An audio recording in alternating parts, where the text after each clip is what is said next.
રાજકોટ શહેર ક્રાઇમ બ્રાન્ચને માહિતી મળેલ હતી કે આજથી આશરે 10 વર્ષ પહેલા બી ડિવિઝન પોલીસ સ્ટેશનની હદમાં એક મર્ડરનો બનાવ બનેલો હતો, જેમાં અમૃત પ્રજાપતિ નામના વ્યક્તિની બહેરહમીપૂર્વક હત્યા કરવામાં આવી હતી. એ પોતે વૈધ હતા અને પોતાની દુકાનમાં જ હત્યા થયેલ હતી અને આ હત્યાના ટોટલ 3 આરોપી પકડાઈ ચૂક્યા છે અને બાકીના જે 8 આરોપી પકડવાના બાકી છે એમાંનો એક આરોપી જે છે એ અત્યારે કર્ણાટક ખાતે કાલબુર્ગી કરીને એક જિલ્લો છે ત્યાંના એક આશ્રમની અંદર છુપાયેલો છે. તો આ માહિતી જે મળી હતી તેના આધારે અહીંયાથી એક ટીમ ત્યાં રવાના થઈ હતી અને ત્યાં રવાના થઈને સૌપ્રથમ તો તે આશ્રમ શોધી ત્યાં સેવક તરીકે જોડાઈ ગયા હતા અને સેવક તરીકે જોડાઈને પહેલાં વેરીફાઈ કર્યું કે સદર આરોપી ત્યાં ઉપસ્થિત છે કે કેમ, અને ત્યારબાદ તેને પૂછપરછ અર્થે અત્યારે લાવેલા છે અને તેના વિરુદ્ધ ધોરણસરની કાર્યવાહી હાથ ધરેલી છે. આરોપી જે છે તેનું નામ જે છે તે કિશોર બોડકે કરીને છે, મૂળ મહારાષ્ટ્રનો રહેવાસી છે અને આ સમગ્ર જે હત્યાનો બનાવ બન્યો હતો તેની અંદર જે લોકો જે તે સમયે આશારામ બાપુ વિરુદ્ધ કંઈ પણ બોલતા તે લોકોનું એક લિસ્ટ તૈયાર કરી અને તે લોકોનો હત્યાનો જે પ્લાન ઘડવામાં આવતો તેમાંનો આ એક મુખ્ય આરોપી હતો. હાલ આપણી પાસે એવી માહિતી છે કે ટોટલ આમ તો આખા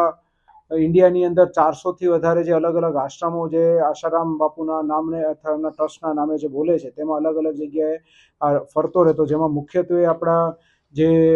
વડોદરા, સુરત અને ત્યારબાદ મહારાષ્ટ્ર અને કર્ણાટકના જે આશ્રમો છે તેમાં અલગ અલગ જગ્યાએ તે ફરતો. આ મુખ્યત્વે અનુયાયી હતા અને જેણે મર્ડર કર્યું એનો જે પ્લાન હતો એ પ્લાનની અંદર આ કોન્સ્પિરસીની અંદર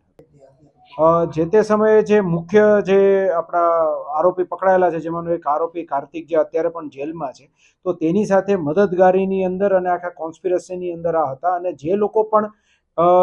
વિરોધ કરતા કોઈ ને કોઈ રીતે તે લોકોને આ લોકો આ રીતે મારી નાખતા હતા. આની અંદર જે અમુક